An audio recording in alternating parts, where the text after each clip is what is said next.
Dear friend, আসসালামু আলাইকুম। কেমন আছো সবাই? আশা করি সবাই অনেক অনেক ভালো আছো। সবাইকে অনেক অনেক প্রীতি এবং শুভেচ্ছা এবং ভালোবাসা জানিয়ে আবারও চলে আসলাম তোমাদের সামনে একটি নতুন ভিডিও, নতুন ক্লাস নিয়ে।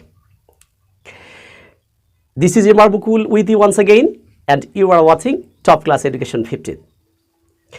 আমাদের আজকের ক্লাসের যে টপিকস, যে বিষয়টি, সেটি হচ্ছে ভার্ব। ভার্ব একটি অত্যন্ত গুরুত্বপূর্ণ টপিকস হচ্ছে যে কোনো ল্যাঙ্গুয়েজের জন্য বা ভাষার জন্য, রাইট? তাহলে আমাদের এই ভার্ব সম্পর্কে অত্যন্ত সুনিপুণভাবে জ্ঞান থাকা দরকার, বা ভার্ব সম্পর্কে আমাদের খুব ভালোভাবে জানা দরকার। তাহলে আর দেরি নয়, চলে যাই আমাদের মূল পর্বে। তবে হ্যাঁ, মূল পর্বে যাওয়ার আগে একটি কথা তোমাদের যেটি না বললেই নয়, আমি এই ক্লাসগুলো নিচ্ছি বা ভিডিও তৈরি করছি শুধুমাত্র তোমাদের ইংরেজিতে সুশিক্ষিত ভালোভাবে ইংরেজি ভাষাটাকে আয়ত্ত করার জন্য, যাতে তোমরা এই ভিডিওগুলো দেখে অনেক ভালো ইংরেজি বলতে পারো, বুঝতে পারো, লিখতে পারো, পড়তে পারো। এটা যেমন আমার দায়িত্ব, আমি দায়িত্ব নিয়ে করছি, তোমাদের দায়িত্ব হচ্ছে আমার এই ভিডিওগুলো সম্পূর্ণ দেখতে হবে এবং তোমাদের বন্ধুদেরকে বেশি বেশি করে শেয়ার করতে হবে এবং শেয়ার করে তাদেরও ইংরেজি শিক্ষার ভালো জ্ঞান অর্জন করার সুযোগ করে দিতে হবে। That is your responsibility. এটা তোমার দায়িত্ব। তাহলে আর দেরি নয়, লেটস গেট স্টার্টেড।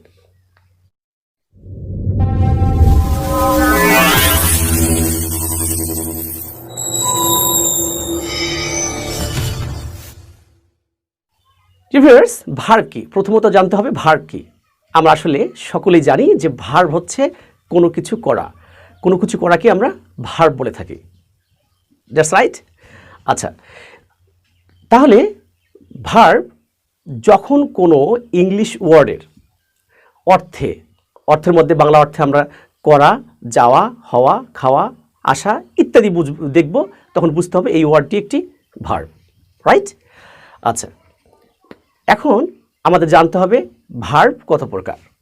প্রথমত ভার্ব দুই প্রকার।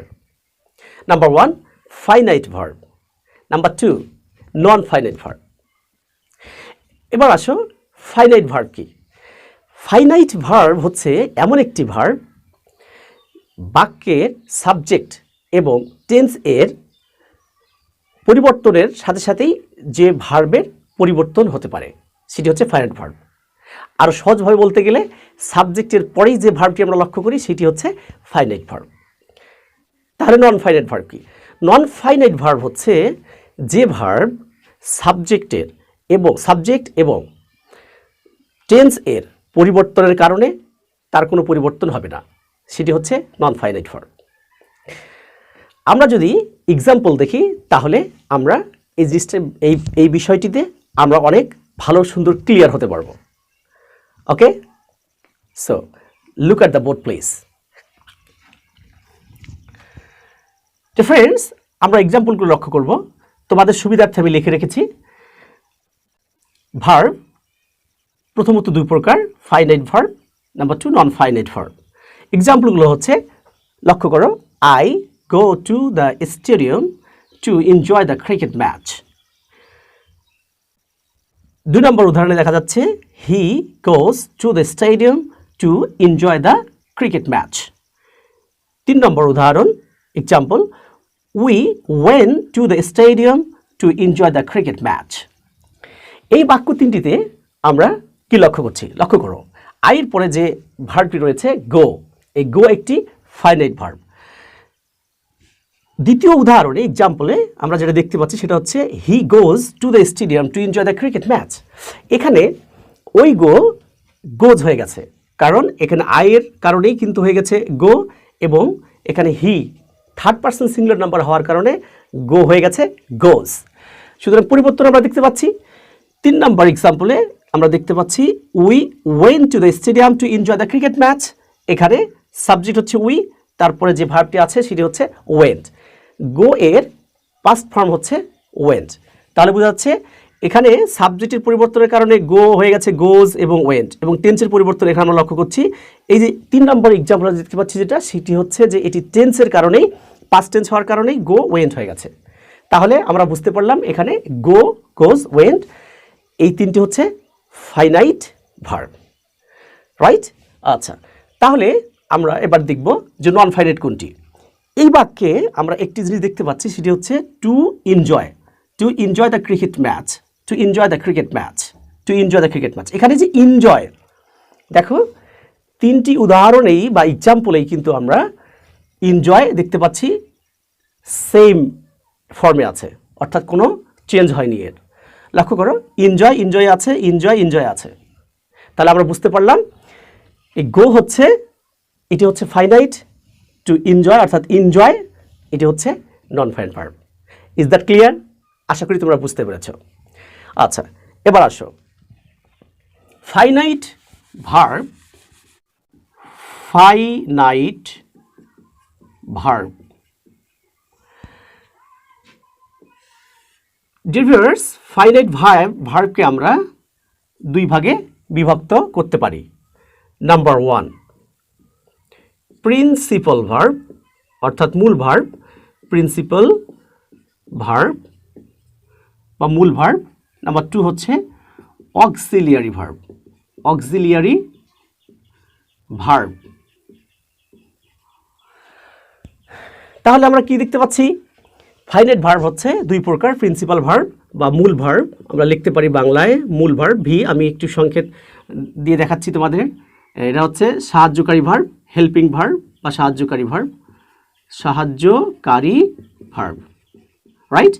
আচ্ছা, প্রিন্সিপাল ভার্ব বা অক্সিলারি ভার্ব দুই প্রকার। এবার আসো প্রিন্সিপাল ভার্ব কি? প্রিন্সিপাল ভার্ব হচ্ছে যে ভার্ব বাক্যের ভাব প্রকাশ করতে, অর্থাৎ বাক্যকে সঠিকভাবে ভাব প্রকাশ করতে যে ভার্বটি ব্যবহার করা হয় এবং যে ভার্বটি অর্থ দিয়ে থাকে, নিজস্ব একটি অর্থ রয়েছে, এটি হচ্ছে প্রিন্সিপাল ভার্ব। ওকে, আচ্ছা, প্রিন্সিপাল ভার্ব হচ্ছে সেই ভার্ব, আমরা বলতে পারি যে প্রিন্সিপাল ভার্ব হচ্ছে সেই ভার্ব যে ভার্বের নিজস্ব অর্থ দেয় বাক্যে, সেটি হচ্ছে প্রিন্সিপাল ভার্ব এবং এটিও সাবজেক্টের পরে বসে থাকে। এবং অক্সিলারি ভার্ব কি? সাহায্যকারী ভার্ব। অক্সিলারি সাহায্যকারী ভার্বের কাজ কি? বাক্যকে সঠিকভাবে সঠিক রূপ দিতে বা অর্থের ভাব প্রকাশ করতে যে ভার্বটি মূল ভার্বকে সহযোগিতা করে থাকে, সেটি হচ্ছে সাহায্যকারী ভার্ব, রাইট? অবশ্যই বুঝতে পেরেছ। আচ্ছা, তাহলে প্রিন্সিপাল, হ্যাঁ, তবে এখানে একটি কথা জানিয়ে রাখা দরকার যে প্রিন্সিপাল ভার্বের কিন্তু তিনটি রূপ থাকে। অ্যাকর্ডিং টু স্ট্রাকচার এই প্রিন্সিপাল ভার্ব তিনটি ফর্মে হয়ে থাকে। নাম্বার 1 হচ্ছে প্রেজেন্ট ফর্ম বা বেস ফর্ম, নাম্বার 2 হচ্ছে past form, number 3 past participle form. এই present form, past form, past participle ফর্মকে আমরা সংকেত হিসেবে ব্যবহার করতে থাকি কি? হ্যাঁ, যে সেটা হচ্ছে প্রেজেন্ট হচ্ছে ভার্ব 1, পাস্ট ফর্ম হচ্ছে ভার্ব 2, পাস্ট পার্টিসিপল ফর্ম হচ্ছে ভার্ব 3। তোমরা অবশ্যই এই বিষয়গুলো জানো। আচ্ছা, তাহলে চলে আসো আমরা এবার আলোচনা করি যে অক্সিলারি ভার্ব সম্পর্কে, রাইট? আচ্ছা, অক্সিলারি ভার্ব, অক্সিলিয়ারি ভার্ব বা হেল্পিং ভার্ব বা মূল ভার্ব, সাহায্যকারী ভার্ব, তোমরা যেটাই বলো না কেন, অক্সিলিয়ারি ভার্ব। এই অক্সিলিয়ারি ভার্বকে আমরা আবার দুই ভাগে বিভক্ত করতে পারি। নাম্বার 1 হচ্ছে primary auxiliary, primary auxiliary, auxiliary verb. আচ্ছা, নাম্বার 2 হচ্ছে মডাল অক্সিলিয়ারি ভার্ব, রাইট? আচ্ছা, ওকে, মডাল অক্সিলিয়ারি ভার্ব। দেখো প্রাইমারি অক্সিলিয়ারি ভার্ব এবং মডাল অক্সিলিয়ারি ভার্ব, এই দুটি ভাগ হচ্ছে অক্সিলিয়ারি ভার্বে আমরা এই দুটি প্রকার পেয়ে থাকি। আচ্ছা, প্রাইমারি অক্সিলিয়ারি, এটাকে সিম্পল অক্সিলিয়ারি কিন্তু বলা হয়ে থাকে। এই প্রাইমারি অক্সিলিয়ারি এগুলোকে আবার আমরা বেশ কয়েকটি ভাগে বিভক্ত করতে পারি। সেগুলো কি? আচ্ছা, সেগুলো দেখব। আচ্ছা, প্রাইমারি অক্সিলিয়ারিকে আমরা প্রধানত 4টি ভাগে বিভক্ত করতে পারি। নাম্বার 1 হচ্ছে টু বি ভার্ব, 2 নাম্বার যেটি হচ্ছে to do verb. Okay, 2 number হচ্ছে ডু ভার্ব, নাম্বার 3 হচ্ছে হ্যাভ ভার্ব, হ্যাভ ভার্ব। আচ্ছা, নাম্বার 4-এ আমরা বলতে পারি হচ্ছে will verb, right? Will verb. আচ্ছা, উইল ভার্ব। এখন এই 4টি ভার্ব যে রয়েছে, টু বি ভার্ব অর্থাৎ be verb, do verb, have verb, will verb, right? বুঝতে পারছো অবশ্যই। আচ্ছা, এই বি ভার্বের মধ্যে কোন কোন অক্সিলারি ভার্বগুলো আমরা দেখতে পাই? আচ্ছা, come on, look at the board please. এই বি ভার্বের মধ্যে যে ভার্বগুলো রয়েছে সেগুলো হচ্ছে, আমি লিখে দিচ্ছি, am, is, are, was, were, right? আচ্ছা, ডু ভার্বের মধ্যে কি কি পাচ্ছি আমরা? Do, does, did, right? Okay, have ভার্বের মধ্যে কি কি পাচ্ছি? Have, has, had. উইল ভার্বের মধ্যে পাচ্ছি আমরা will, shall, would, should. Dear friends, হ্যাঁ, একটু বেশি গরম পড়ে গেছে, কারণ এখানে মানে ভিডিওর সুবাদে যাতে সাউন্ডটা ক্লিয়ার আসে সেজন্য কিন্তু আসলে আমি ফ্যান চালু করিনি। যাই হোক, look at the board please. To be verb, এই বি ভার্বের মধ্যে রয়েছে am, is, are, was, were. এই 5টি ছাড়াও আমরা বি, বিং, বিন এই 3টিকেও বি ভার্বের মধ্যে শামিল করতে পারি। ডু ভার্ব হচ্ছে do, does, did, right? Have verb have, has, had. Will verb will, shall, would, should. এটা কিন্তু মডাল অক্সিলারির মধ্যেও রয়েছে।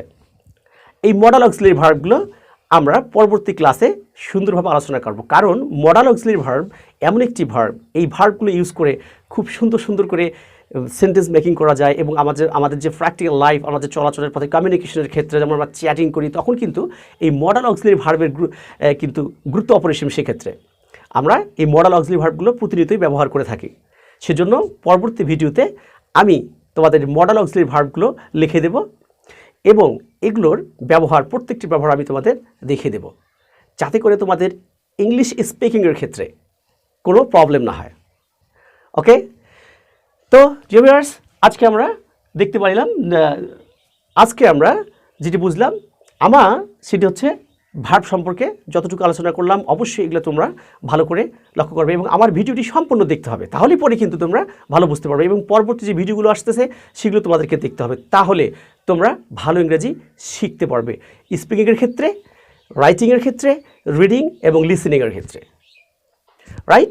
তাহলে আজকে যে বিষয়টি আমি তোমাদের সামনে তুলে ধরার চেষ্টা করেছি, যদি তোমরা না বোঝো তাহলে অবশ্যই আমাকে কমেন্টে জানাতে হবে, আমি সেই বিষয়টি আবার রিপিট করে তোমাদের বোঝানোর চেষ্টা করব। তাহলে আজকের মতো এখানেই বিদায় নিচ্ছি। আমার নেক্সট যে ভিডিওগুলো বা ক্লাসগুলো আসবে অবশ্যই তোমরা সেগুলো দেখবে, সেই প্রত্যাশায় সবাইকে অনেক অনেক প্রীতি এবং ভালোবাসা জানিয়ে আবারও বিদায় নিচ্ছি। ভালো থাকবে সবাই।